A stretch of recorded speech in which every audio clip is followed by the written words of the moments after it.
Traición sin nombre. Libro de Barbara Cartland, capítulo 2.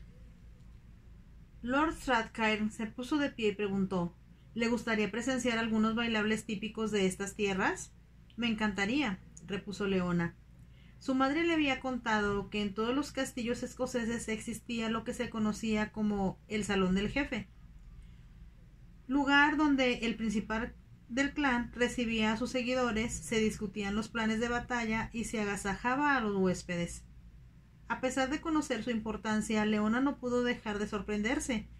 Era un salón enorme, decorado con banderas, armaduras y armas, con una galería para los músicos en un extremo y una gran chimenea de piedra donde ardían grandes troncos. Muchos hombres del clan aparecían en derredor ataviados con el diseño Strathclyde.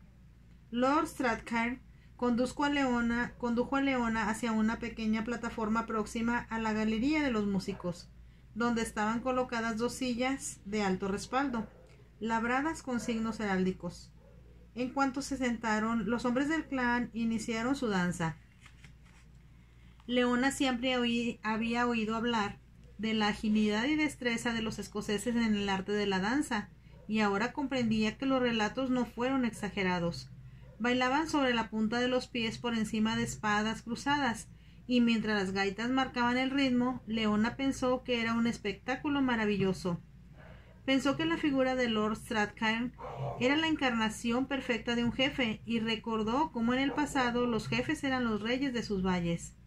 Un jefe protegía a su clan, y sus miembros debían seguirlo y obedecerlo en todo aquello que él les pidiera, le había dicho su madre. Pero asimismo, la señora Grenville había añadido con tristeza: sin embargo, actualmente los jefes han olvidado a sus hombres, que sin ellos están perdidos. Leona se enteró de que aún en los siglos XVI y XVII, los jefes de los clanes escoceses eran hombres de mayor experiencia y comprensión que los ingleses. Un jefe sabía hablar inglés y gaélico, le explicó su madre, y con frecuencia también griego, francés y latín. Enviaban a sus hijos a educarse en las universidades de Glasgow, Edimburgo, París y Roma. Bebían claret francés, usaban encaje en su pechera, y sus pasatiempos favoritos tenían raíces en la cultura de su gente. Y también con tristeza añadió: en estos tiempos los jefes emigran al sur y dejan a su gente como navíos sin timonel. Al observar el interés de Lord Strathclyde en el baile, Leona pensó que allí estaba un jefe que se ocupaba de su gente. Deseó que su madre hubiera podido estar con ella, ya que sabía que le habrían emocionado como a ella el baile y todo el panorama que ofrecía el salón. Cuando la danza terminó, Lord Strathclyde la presentó con sus hombres. Notó que aún les decía que ella tenía sangre MacDonald en sus venas y que era su primera visita a sus tierras, aunque no mencionó que era huésped del duque de Arnes. Suponía que había algún problema entre el duque y su anfitrión, y trató de recordar si habría escuchado hablar sobre alguna riña entre los Macaire y los Macarnes.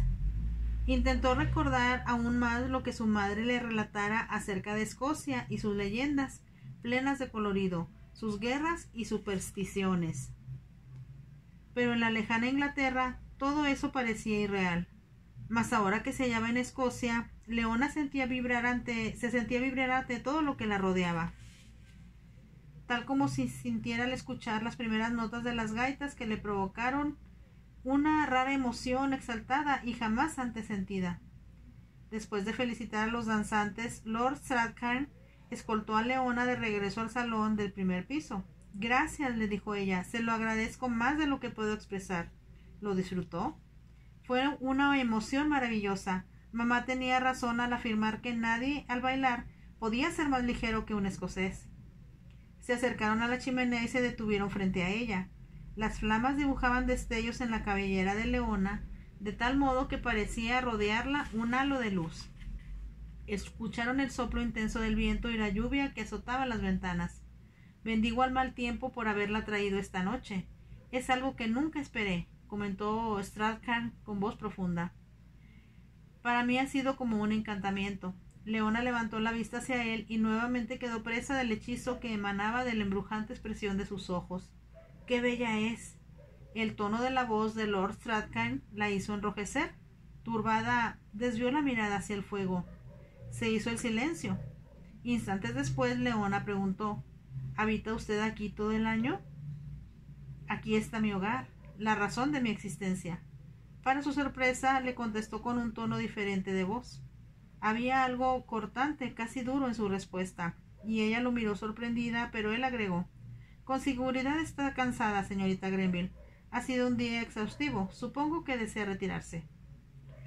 Leona sintió que la despedía y que la privaba de su cercanía protectora que había sentido desde que se hizo cargo de ella a raíz del accidente. Tuvo el deseo de decir que no deseaba retirarse, sino charlar con él. Pero pensó que sería incorrecto sugerirlo. Quizá ya se había aburrido de su compañía. Súbitamente se sintió muy joven e inexperta. Tal vez, se dijo con humildad, debió despedirse en cuanto salieron del salón del jefe. En cambio, había provocado que él revelara su deseo de deshacerse de ella, y esto la colocaba en una situación humillante. ¿Puedo agradecerle haber sido tan bondadoso?, preguntó. Suplicante le buscó la mirada, pero él no se dio cuenta, pues ya se dirigía hacia la puerta, que abrió para que ella saliera al corredor. La señora McCreary la está esperando, dijo. Buenas noches, señorita Grenville. Buenas noches, milord. Leona hizo una reverencia y mientras se alejaba por el corredor se percató de que él regresó al salón. ¿Qué dije? ¿Por qué cambió?, se preguntó cuando ya estaba acostada, y pudo traer a su recuerdo la suavidad de la voz de él al decir: ¡Qué bella es! Pero de pronto, después de su sencilla pregunta, su voz mostró un tono innegable de brusquedad, y ella sintió casi como si la rechazara. No lo comprendo, se dijo Leona con amargura, y todavía se preocupaba al quedarse dormida. Es una mañana preciosa, señorita. El viento ya se ha calmado, le anunció la señora McCreary. Abrió las cortinas y Leona pudo oír la música de las gaitas al otro lado de la casa. A la luz del sol, las preocupaciones de la noche se desvanecieron y deseó levantarse para, tal vez, desayunar en compañía de Lord Strathclyde. Pero la señora McCreary tenía otros planes. Le subí su desayuno, señorita, ya que debe estar cansada después de su experiencia de ayer. Me siento muy bien esta mañana, contestó Leona. Observó que la doncella entraba con una bandeja que depositó junto a la cama y se atrevió a preguntar: ¿No esperará su señoría que desayune con él? Su señoría desayunó hace una hora. Es muy madrugador, pero sugirió que cuando usted esté dispuesta, señorita, quizás le agrade conocer el jardín antes de partir. Por supuesto, eso me encantaría. Desayunó con rapidez. La señora McCreary le ayudó a vestirse mientras una doncella empacaba su ropa en el baúl. Leona abrigó cierta esperanza de que amaneciera con mal tiempo para no proseguir su viaje o que no arreglaran a tiempo el carruaje del duque. Pero cuando se despidió de la señora McCreary, llegaron dos mozos para bajar su baúl y subirlo al carruaje que ya esperaba frente a la puerta. Tuvo la incómoda sensación de que la apresuraban a hacer algo que no quería, y reconoció ante ella misma que prefería quedarse en el castillo Kane que proseguir hacia Arnes. Es absurdo, se dijo al llegar al salón, pero siento como si dejara atrás algo inolvidable. Pero desvió sus pensamientos al ver a Lord Strathclyde, que estaba sentado ante su escritorio. Se incorporó al verle entrar y Leona descubrió que tenía que refrenar su impulso de correr hacia él y expresarle el placer que le daba verlo. En cambio, hizo una formal reverencia mientras él saludaba con voz grave. Buenos días, señorita Grenville. Buenos días, milord. ¿Durmió bien? Muy bien, gracias. Como puede ver, el viento se alejó durante la noche y es un día soleado y cálido. La señora McCreary dijo que usted quería mostrarme los jardines, si usted lo desea. Me encantaría. Creo que le parecerán muy hermosos. Mi madre los diseñó y yo he procurado conservarlos. Cuando llegaron a ellos, Leona comprendió por qué estaba justificado el orgullo que sentía Lord Strathclyde. Se extendían desde el castillo hasta la orilla del lago, protegidos por ambos lados con arbustos. Tenían una gran profusión de plantas y flores que no eran comunes en Escocia. Al mirar a lo lejos, Leona pudo distinguir muchas cabañas pequeñas a lo largo de la orilla del lago, resguardadas bajo la sombra de las colinas, y ganado con gruesos cuernos, pastando en los prados.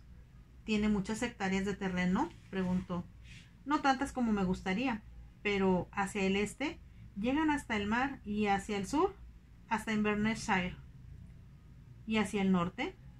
A Leona le pareció que la expresión de los ojos de él se ensombrecía. Mi frontera está en lo alto del páramo. De allí en adelante corresponden al ducado de Arnes. Entonces, ¿a qué distancia está el castillo? Es muy cerca. En carruaje tendrá que viajar unos 15 kilómetros, pero en línea recta estamos solo a unos 4,5 kilómetros. Debido a las condiciones del terreno, los caminos se tienen que hacer por donde hay menos riesgos de derrumbes. Eso obliga a muchas desviaciones. Mientras charlaban, habían caminado rumbo al lago. De pronto, Leona se volvió para contemplar el castillo. «Es precioso», exclamó encantada. «Parece extraído de un cuento de hadas. No imaginaba que existiera algo tan bello. Comprendo lo mucho que significa para usted. Como le dije anoche, es mi hogar y donde necesito vivir para cuidar de mi gente y proteger a mi clan». Leona estaba a punto de decirle lo mucho que le agradaba que pensara así, cuando él cambió de tema. «Creo, señorita Grenville, que, como su señoría le espera, debe iniciar su viaje». «Sí, por supuesto». Nuevamente se sintió rechazada y avergonzada de no haber sugerido marcharse, en lugar de esperar a que su anfitrión le recordara su deber. Pero, al mismo tiempo, se mostraba renuente a abandonar el jardín. «Espero, ahora que me encuentro en Escocia, tener la oportunidad de ver a alguien pescar un salmón. Mi padre, que amaba la pesca, con frecuencia me contaba lo emocionante que resultaba hacerlo. Casi siempre queda uno defraudado, como en la vida, que muy a menudo nos traiciona». Leona tuvo que seguirlo de regreso al castillo y al mirar hacia el páramo distante preguntó: «¿Cómo se sabe que ya está uno dentro de sus líneas? ¿Algo lo indica? Creo que mi gente conoce también cada centímetro de mi tierra, que pueden reconocer lo que es mío y lo que es de Arnes. Pero en lo alto del páramo hay un promontorio de grandes piedras que debe de llevar allí siglos. Es lo que delimita ambas propiedades. Fue muy amable al hospedarme aquí anoche. Espero que pronto nos veamos nuevamente. Lo creo difícil». Leona dejó de caminar y lo miró con ojos agrandados por la sorpresa. «¿Por qué?» «Su señoría y yo estamos en desacuerdo respecto a ciertos puntos». Trataba yo de recordar si había sabido de algún problema entre su clan y el del duque, comentó tutubiente Leona. «Reñimos en el pasado, pero mi padre y el finado duque declararon una tregua, que ahora se ha roto». «Así es». Lord Strathclyde no dijo más. Continuó su camino como si tratara de llevarla apresuradamente hacia el carruaje. «¿Entonces no podré volver a verlo?», musitó ella. «No puedo visitar el castillo Arnes, pero pondré muy en claro lo siguiente. Usted siempre será bienvenida aquí, y, como le dije anoche, estoy a sus órdenes». La calidez había vuelto a su voz y ella sintió casi como si la luz del sol la envolviera. «¿Así que podré venir a visitarlo?». «Mantendré la esperanza de que lo haga». Lord Strathclyde miró hacia el páramo. «Es una cabalgata muy corta hasta el promontorio, y de inmediato estará usted en mi propiedad. Lo tendré presente». Él bajó la vista hacia ella, y Leona pensó que iba a decirle algo importante, pero apenas abría los labios cuando un sirviente llegó a interrumpirlos. «Disculpe, milord, pero el cochero de su señoría dice que los caballos están inquietos». «Gracias, Duncan. La señorita Grenville irá enseguida». Entraron en el castillo. En el vestíbulo estaba la capa de viaje de Leona. Después de ponérsela, extendió la mano. «Milord, agradezco a usted su generosa hospitalidad muy bondadosamente, muy hondamente». Él le tomó la mano, pero no la besó como ella esperaba. Se limitó a inclinarse. Ella hizo una reverencia y subió al carruaje. Apenas alcanzó a sentarse cuando se inició la marcha. Se inclinó hacia la ventanilla, pero apenas pudo ver unos momentos a Lord Strathclyde, quien permanecía de pie en la escalinata cuando ya avanzaban rápidamente hacia el camino. Cuando llegaron a él, Leona se volvió a mirar hacia el castillo que se levantaba a la orilla del lago. A la luz del sol creyó que era el lugar más bello que había visto nunca. Los páramos púrpura, las luces en el agua, las pequeñas cabañas a resguardo en la protección de las colinas, todo parecía más hermoso que antes. Y el propio castillo era la imagen perfecta de todo el misterio y el romance de estas remotas tierras. Suspiró cuando ya no pudo verlo más. Durante el trayecto se preguntó en qué constituiría el desacuerdo entre Lord Strathclyde y el duque, y por qué sería tal el encono que ni siquiera podían verse.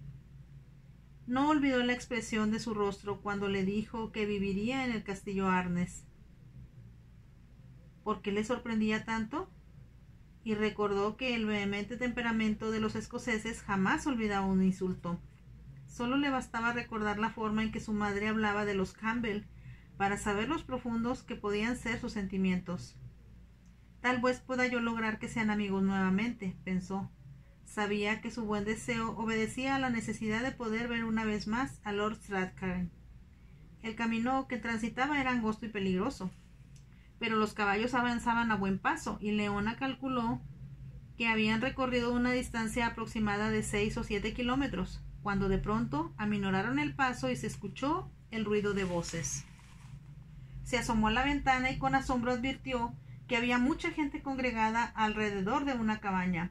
Se escucharon gritos y con sorpresa vio que 2 hombres arrojaban al exterior camas, una rueca y ropa, mientras que 2 mujeres y varios niños les gritaban. Acudía gente de cabañas vecinas y al cruzar el camino dificultaba el paso de los caballos. Leona vio que los hombres que habían arrojado las cosas encendían fuego a la cabaña. Una mujer con una criatura en brazos gritó en gaélico: «¡Asesinan a mis hijos!». Leona advirtió que junto a los 2 hombres que encendían el fuego había 3 policías. Descendió del carruaje. Los gritos y el ruido eran tan aterradores, pero pudo ver que las mujeres trataban de salvar varias gallinas encerradas en un gallinero y que corrían el riesgo de quemarse. Un hombre cruzó las llamas y salió con un niño medio desnudo en brazos. «¿Qué sucede?», preguntó Leona. Un hombre bien vestido, y que era obvia su autoridad sobre los otros, se acercó para decir abruptamente: «Será mejor que prosiga su camino, señorita. Despejaré a la gente para que pasen los caballos». «¿Pero qué sucede?». «Se lanza a la gente, señorita». «¿Se les lanza?». «Su señoría necesita la tierra para sus ovejas, y ahora suba al carruaje. Ya puede continuar». El hombre se alejó y Leona se dio cuenta de que el mozo la esperaba con la puerta del carruaje abierta. «Ayúdenme, por favor, ayúdenme», le gritó una mujer. Leona titubeó con el impulso de contestar, cuando un policía golpeó a la mujer, que cayó al suelo. Leona iba a acudir a ella, pero el hombre que le hablara regresó a su lado. «Suba, por favor, señorita. No puede hacer nada, y su señoría le disgustará que usted se retrase».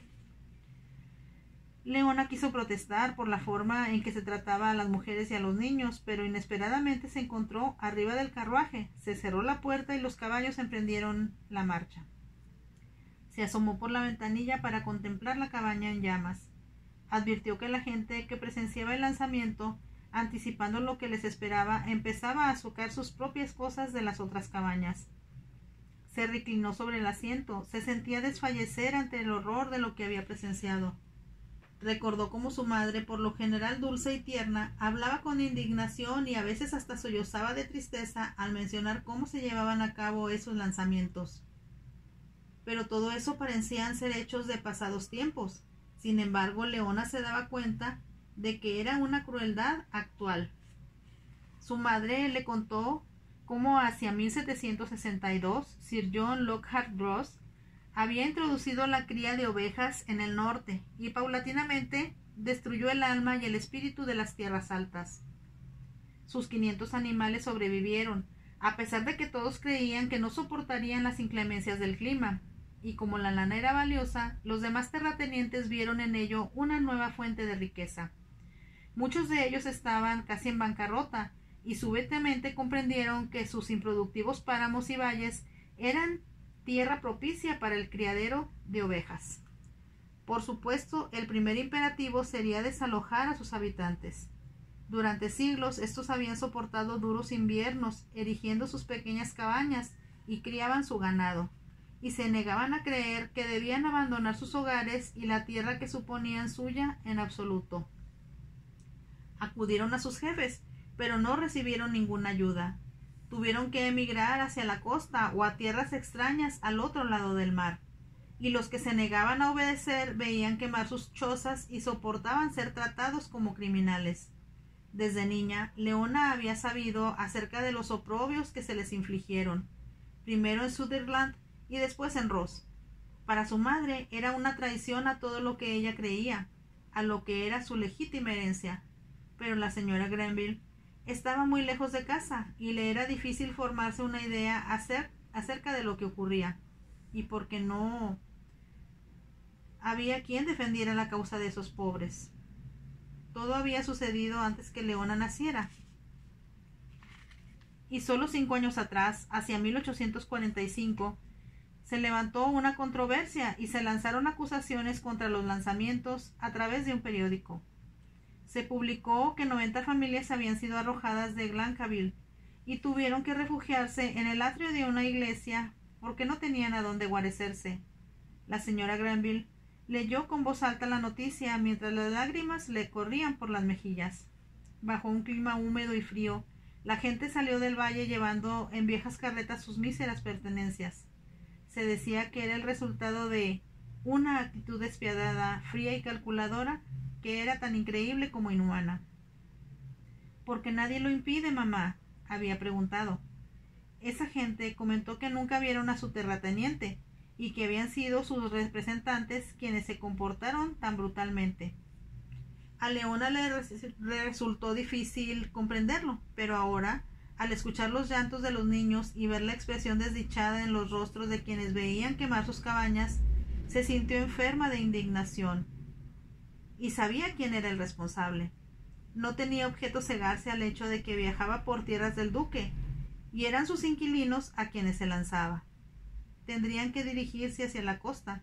Su única alternativa era tomar un barco para cruzar el mar, pero esos emigrantes morían con frecuencia del frío, de hambre o de alguna epidemia de tifoidea o de viruela. No puede ser verdad, no puede suceder de nuevo, pensó Leona. Recordó las protestas de su madre contra las ovejas que habían invadido los valles y páramos, y dejado solo fantasmas de aquello cuyo valor y resistencia había sido alguna vez el orgullo de Escocia. ¿Cómo puede el duque hacer esto a su propia gente?, se preguntó Leona. Ahora comprendía muy bien por qué había reñido Lord Strathclyde con el duque. En las tierras de Lord Strathclyde había visto las cabañas con sus ganados a orillas del lago. No había rebaños en la tierra que él poseía, y sintió una conmovedora admiración hacia él al comprender por qué sus hombres lo necesitaban y permanecía cerca de ellos por si tenía que protegerlos. Inquieta, se preguntó qué debía decir al duque y si lograría reprimir su indignación ante él. Tal vez no lo sabe, quizá no comprende lo que sufre esa gente. Sin embargo, todo acontecía muy cerca del castillo. ¿Podría estar tan ciego? Ansió poder saltar del carruaje y regresar al castillo Cairn, pero no tuvo el suficiente valor y le parecía que el carruaje de forma inexorable la conducía, sin que pudiera hacer nada por evitarlo. Se sintió temerosa y por primera vez deseó no haber aceptado el ofrecimiento del duque. ¿Cómo podré explicarle lo que siento?, se preguntó. Recordó el horror que reflejaba la voz de su madre mientras leía los artículos del periódico y le contaba cómo numerosos clanes se habían desintegrado. Incluso los MacDonald, supuso Leona, no habían sido del todo inocentes. De todos los jefes de las tierras altas, había comentado en cierta ocasión su padre, ninguno disponía con tanta libertad de su gente como los MacDonald de Glengarry y los Chisholm de Stranglass. Su madre nada dijo, se limitó a sollozar y algunas veces Leona pensó que los lanzamientos la hacían padecer aún más que el recuerdo de la masacre de Glencoe. y ahora que lo había visto, podía comprender el horror que aniquilaba a su madre y la hacía llorar. Es algo cruel, malvado. Y cada segundo que la acercaba al castillo de su anfitrión, sentía crecer más su disgusto y su temor. Le parecía ser la protagonista principal de una escena pletórica de emociones, que al final el carruaje empezó a descender hacia un profundo valle. No se veían cabañas, pero León advirtió algunos muros sin techo, que sin duda fueron parte de cabañas derruidas años antes. Un río corría por el centro del valle. A ambos lados del camino se levantaban las montañas, cubriendo todo con sus sombras, pero poseían una majestad y belleza muy propias. No era la suave belleza del lago del castillo Cairn, sino algo más impresionante y, para Leona en ese momento, más sombrío. Una vez que llegaron al castillo se dio cuenta de lo cercano que estaba al mar. Era más impresionante y a la vez inspiraba mayor temor de lo que imaginaba. Evidentemente se había construido como una defensa tanto de los clanes rivales como de los vikingos, y todavía era una fortaleza tan gigantesca como inaccesible. Cruzaron un puente sobre el río y tomaron una vereda bordeada de arbustos. La gran torre que daba al mar conservaba algunas almenas, pero la parte más reciente era de altas y angostas ventanas góticas. El carruaje se detuvo. La puerta era un enorme bastión de madera y hierro. De lo alto pendían los mecanismos para bañar de plomo derretido a cualquier visitante no deseado. Un gran número de sirvientes, altos y barbudos, la esperaban y le parecieron repulsivos y temibles. Uno de ellos la condujo por un vestíbulo y una escalinata de piedra hasta una habitación donde anunció: «La señorita Grenville, señoría». Leona tuvo la impresión de una habitación amplísima, de techo muy alto y ventanas que traslucían una débil claridad. El duque permanecía de pie al fondo y frente a la chimenea. Mientras caminaba hacia ella, Leona sintió empequeñecerse, mientras él crecía. Era una exageración nacida de sus nervios alterados. En realidad, era de elevada estatura, de barba gris y aire de sumo autoritarismo. Se comportaba altivo, pero Leona notó que era de edad avanzada, y su rostro estaba surcado de arrugas. «Al fin llegó», exclamó con voz resonante. Y aunque sonreía, el comentario tenía un acento de reproche. Leona hizo una reverencia. Al incorporarse observó que el duque la miraba de forma tan penetrante que la turbó. «Supongo que fue informada su señoría que tuvimos un ligero accidente ayer por la tarde, lo que significó que tuviera que pasar usted la noche en el castillo Cairn. Es muy lamentable. Mi cochero debió cuidarla mejor. No fue culpa suya. El viento era huracanado y la lluvia cegadora, así que tal vez la rueda debió salirse del camino. Se dará una reprimenda al conductor, pero al menos ha llegado usted. Aquí estoy, su señoría, pero presencié algo muy cruel en el trayecto». «¿Qué?». La pregunta surgió como un escopetazo. «Un lanzamiento, su señoría». Como el duque no contestara, añadió: «Fue el espectáculo más degradante y conmovedor que jamás viera». Intentaba hablar con firmeza, pero su voz sonó débil. «Mi madre solía comentar los lanzamientos», continuó, «pero yo no creía que aún se llevaban a cabo, y menos en Arnés. Solo queda un valle donde existen algunos tontos con aires de desafío que se niegan a obedecer lo que se les ordena». «Pero quemaron una cabaña». «No tenía usted derecho a detenerse». «Ese no es el punto. Sucedió, y una criatura estuvo a punto de morir calcinada». El duque se movió inquieto y ella comprendió que estaba disgustado. «Creo que desearía asearse después del viaje. La conducirán a su habitación». Tiró de un llamador y aunque Leona intentaba hacer más comentarios, estos tuvieron que extinguirse en sus labios. Sintió que se libraba de ella como si fuera un molesto insecto, y que sus palabras no habían causado el menor impacto. Nunca había sentido tal impotencia y desamparo, pero antes que pudiera recobrar la voz o que tuviera tiempo de pensar, era conducida por un corredor hacia un gran dormitorio, donde la esperaba el ama de llaves, en unión de dos doncellas, quienes la saludaron con una reverencia. Soy la señorita Mackenzie, señorita. Se presentó el ama de llaves, y ellas son Maggie y Janet. Todas estamos aquí para atenderla. Gracias. Son instrucciones de su señoría que se le procure todo cuanto usted pida. Gracias, repitió Leona, y se preguntó qué sucedería si solicitaba que enviaran comida y ropa a las familias desalojadas de sus hogares. Era lo que deseaba, pero comprendió que no tenía suficiente valor para pedirlo. Con razón, Lord Strathclyde riñó con el duque, pensó, y sintió un profundo anhelo de regresar a la tranquilidad del castillo Cairn. ¿O era más bien una profunda nostalgia por su dueño? Fin del capítulo 2 de la novela Traición sin nombre de Bárbara Cartland.